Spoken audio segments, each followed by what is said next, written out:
Salut les petits renards. J'espère que vous allez tous très bien et je suis désolé de sortir cette vidéo un peu en retard. Normalement ça devait être une vidéo spéciale Halloween, mais pour l'occasion, voilà, elle sort un peu plus tard. C'est pas trop grave, le contenu restera le même et j'espère que vous apprécierez bien évidemment cette vidéo.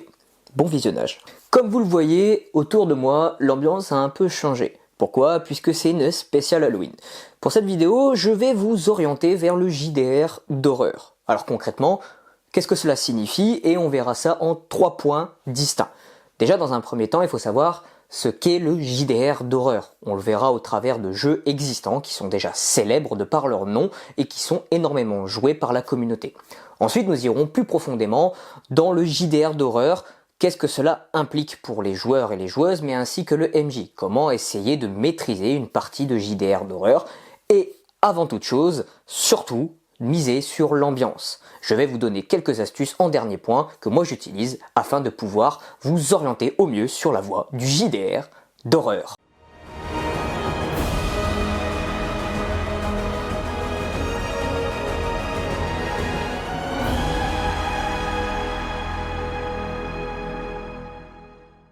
Alors, l'horreur... Alors vous l'aurez compris, pour l'occasion j'ai décidé de mettre une petite coupe de cheveux à la Geralt de Rive dans The Witcher. Bon, même si c'est pas complètement parfait, j'avais un maquillage incroyable, voici cette photo. Alors, l'horreur, c'est quoi? Déjà, l'horreur, on pourrait y donner plein d'exemples, mais souvent on va l'associer au contenu cinématographique ou encore au contenu d'un livre ou d'un roman, d'un manga, etc., etc. Les codes de l'horreur sont multiples, allant de l'épouvante au code de la peur psychologique ou encore au code de la brutalité comme les slashers, les tueurs en série tels que Michael Myers ou encore Scream. Bref, il existe une multitude, une flopée de variétés de l'horreur. Mais est-ce que l'horreur se joue de la même façon que dans un film, dans un JDR? Eh bien, pas vraiment. Ou presque. Justement, on va voir ça tout de suite. Déjà, si vous êtes partisan, on va dire, de l'horreur en général dans le JDR, ou si vous avez déjà joué ou déjà eu des expériences, vous connaissez certainement et sans aucun problème l'appel de Cthulhu.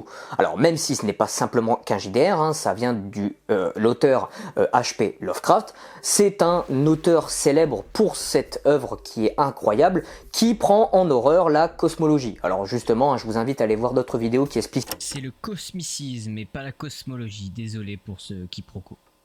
Ce qu'est la cosmologie, mais en quelque sorte, ce sont des divinités complètement perdues et oubliées, mais qui sont incompréhensibles par l'humain. Leurs espoirs, ou on va dire leur façon de faire, sont totalement incompréhensibles par l'humain. Même si on essayait de mettre Einstein pour essayer de le comprendre, on n'y arriverait pas du tout. Et justement, en rebondissant sur cette peur, on retrouve le code ultime, le code par défaut, c'est la peur de l'inconnu. La cosmologie prend en forme cette facette la plus importante. Et donc justement, dans l'appel de Cthulhu, on remarque qu'il y a des incontournables des codes de l'horreur. Donc par exemple, tels que le mystère, ou l'enquête, le suspense, ou encore la manipulation mentale, les problèmes psychologiques, etc., etc. L'appel de Cthulhu est très connu pour celui-ci. Un autre JDR d'horreur qui a aussi une adaptation cinématographique absolument fabuleuse, je parle bien évidemment d'Alien, le premier surtout, où on voit une badass femme, Sigourney Weaver, qui est en train d'exploser la tronche de l'alien. Non, c'est faux, complètement faux. On voit surtout un alien qui bouffe tout le Nostromo. Et donc ça, c'est un peu la peur de l'inconnu, mais aussi du vide de l'espace où personne ne peut vous entendre crier. Ça, c'est un petit peu l'horreur classique du SF dans l'espace. Ça, pour moi, c'est obligatoire d'avoir vu, c'est un incontournable. Et enfin, j'ai envie de dire un JDR qui est pas très connu mais qui est pourtant incroyable, là où on empêche le joueur d'utiliser des dés pour une fois, c'est le jeu Within. Alors non, ce n'est pas Evil Within comme le jeu vidéo, mais c'est bien Within. C'est un jeu de peur psychologique qui va surtout faire en sorte que les personnages, les joueurs et joueuses autour de la tablée, ne se font pas forcément confiance et ont leur propre intérêt personnel. Ce qui fait que l'horreur est souvent particulièrement psychologique et créé par le joueur ou la joueuse elle-même. Et ça, c'est plutôt, vraiment plutôt incroyable comme gameplay. Ça change un petit peu de ce que l'on connaît des classiques de l'horreur. Si parmi les jeux que j'ai cités vous avez déjà eu une bonne expérience ou une mauvaise expérience, n'hésitez pas à le laisser en commentaire et à laisser un petit pouce bleu au passage, ça fera plaisir bien évidemment pour la vidéo. Vous l'aurez enfin donc compris, le JDR d'horreur est assez légion, même si ça reste assez de niche contrairement aux autres JDR classiques tels que Donjons et Dragons ou encore Pathfinder. Bien sûr, vous pouvez appliquer du jeu d'horreur dans ces licences, mais c'est pas forcément le leitmotiv premier de ces jeux. En l'occurrence, des jeux d'horreur très classiques là-dessus, on va aussi l'utiliser plutôt dans les dark fantasy, tels que par exemple Solomon Kane, ou encore on va l'utiliser dans Malefice, ou encore dans The Witcher par exemple. Mais concrètement, le JDR d'horreur, comment se masterise-t-il ?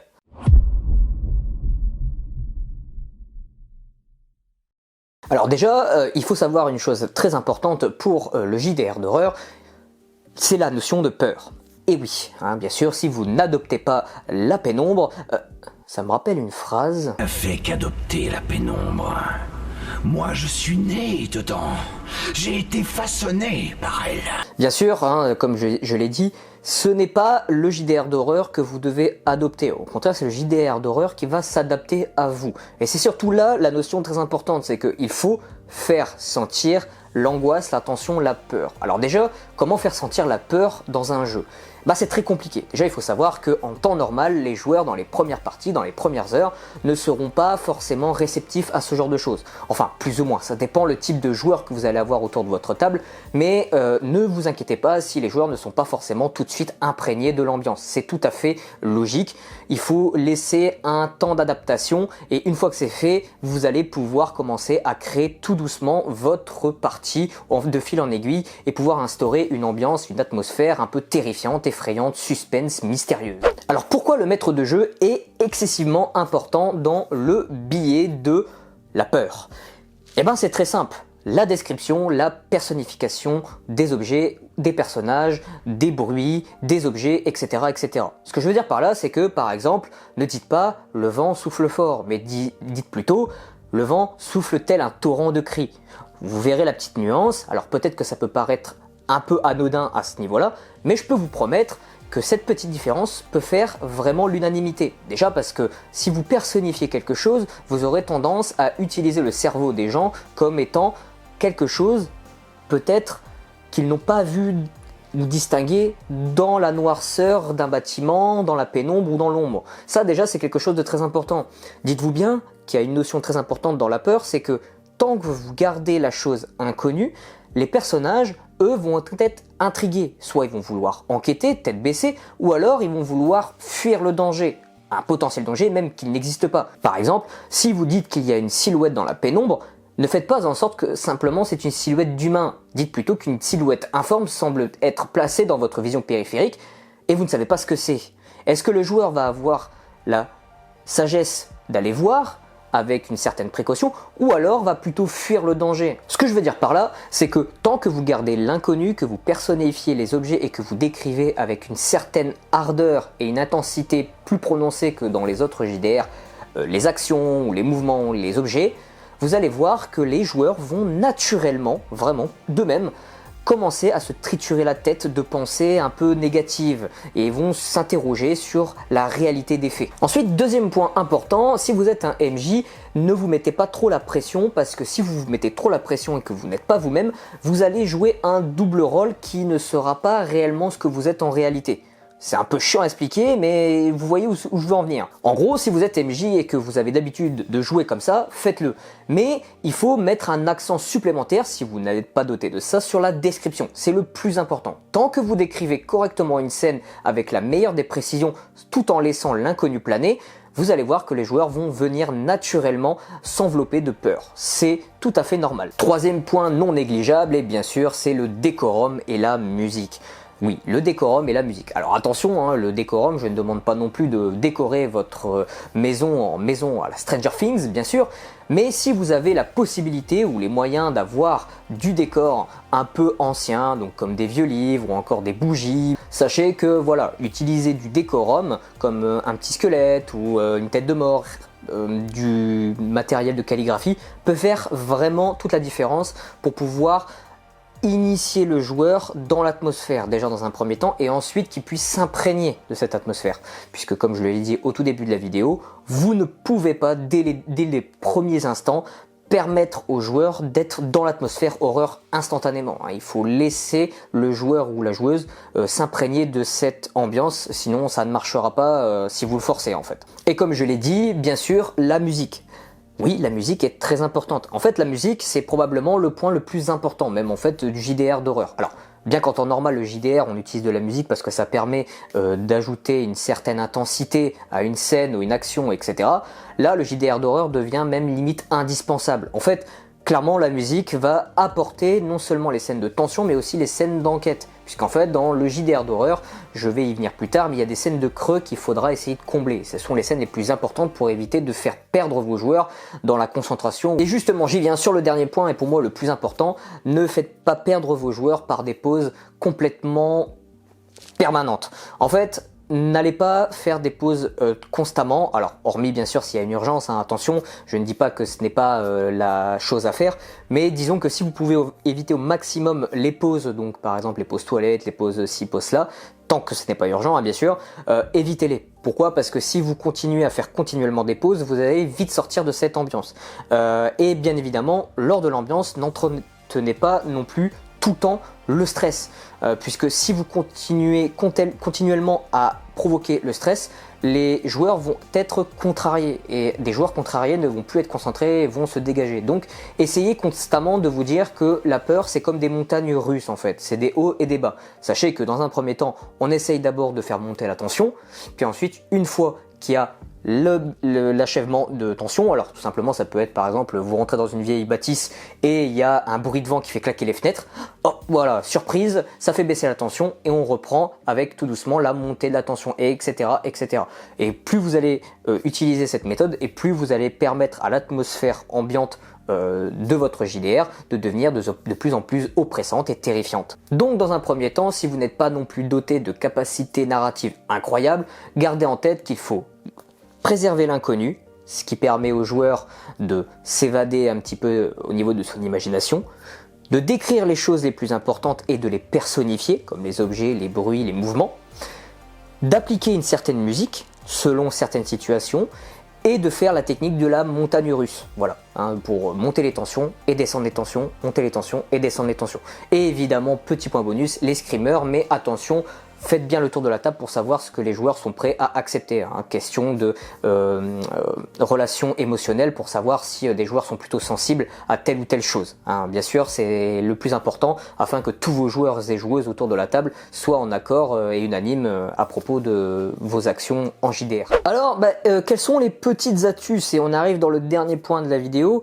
Les petites astuces que moi j'utilise. Alors déjà, dans un premier temps, moi j'utilise les clichés des films et des thrillers les plus connus. Alors, je peux vous dire une chose, ne les appliquez pas tout le temps. Pourquoi? Parce que les clichés sont souvent bien critiqués. Souvent, on a tendance à penser que bien le personnage qui va voir tout seul parce qu'il est courageux dans une zone sombre se fait souvent tuer en premier. Eh bien, évitez ce genre de clichés. Dites-vous que déjà, dans un JDR, alors que dans un film, voilà, on aura tendance à utiliser les propos du style « Ah, mais pourquoi il a fait ça ?» Dans le JDR, vous allez plutôt vous concerter, ça va prendre du temps. Donc, mettez des timers des timers mentaux en fait. Dites-vous que si admettons un joueur doit faire une action, en tant qu'MJ, dites-vous dans votre tête, il a 10 secondes pour faire ça. Ne lui dites pas bien sûr, mais gardez-le en tête pour vous. Pourquoi? Parce que plus vous allez appliquer cette méthode, plus les joueurs vont devoir prendre des décisions rapides. Et dans l'horreur, souvent, on n'a pas tendance à réfléchir rapidement. Si on prend l'exemple de Dark Adventures, Little Pictures, je ne sais plus le nom exact, dans le jeu, il y a souvent des choix qui sont timés. Et c'est souvent là que les joueurs sont les plus stressés. Pourquoi? Parce qu'il n'y a pas un sentiment d'horreur, mais il y a plus un sentiment de « est-ce que je fais le bon choix au bon moment sur le bon timing ?» Et ça, c'est incroyable.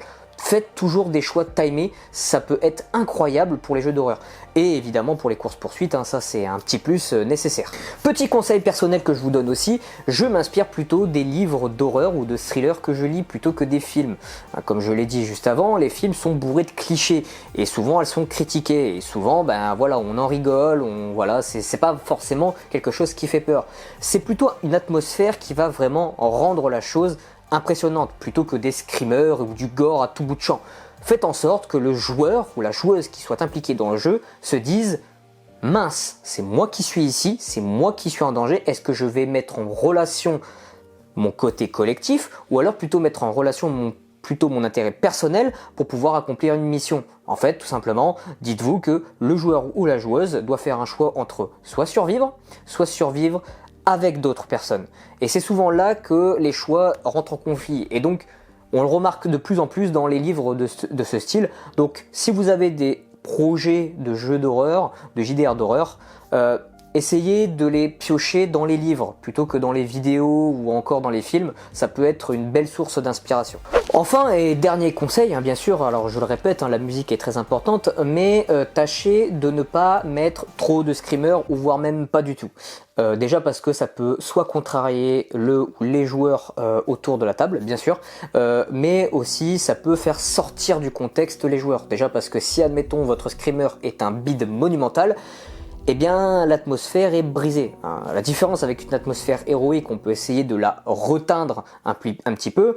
Une atmosphère horreur se prépare sur du long terme et pas sur du court terme. Alors si vous faites un screamer qui est ridicule, eh bien vous aurez fait tout capoter. Donc si vous pouvez en faire, faites-le, mais soit avec beaucoup de parcimonie, ou alors n'en faites pas du tout. Et enfin, le dernier conseil que moi je fais, et que moi j'utilise en permanence, la lumière.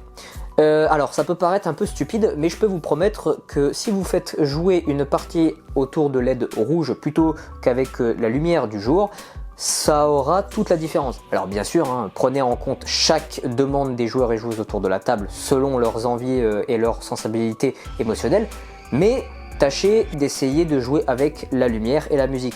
Comme je l'ai dit, le décorum est pour moi le plus important avec la musique. C'est vraiment les points les plus cruciaux dans l'utilisation de l'atmosphère effrayante. Alors bien sûr, on peut utiliser d'autres artifices qui peuvent s'y ajouter si vous avez la chance d'en avoir ou si vous avez un peu d'argent à mettre dans de la décoration.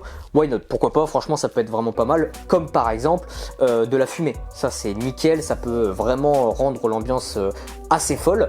Mais si vous n'avez pas tout ça, du moment que vous pouvez décrire correctement une scène avec un ton un peu plus monotone voire terrifiant, ça suffira largement à être ajouté avec par exemple une faible luminosité ou avec de la lumière de bougie, une musique un peu terrifiante et une montée en tension. Et ce sera largement suffisant. Pour conclure, dites-vous bien qu'il n'existe pas de code parfait pour pouvoir créer un JDR d'horreur. Cela dépendra surtout de la réceptivité de vos joueurs, parce qu'en fait vous n'aurez pas toujours la même chose.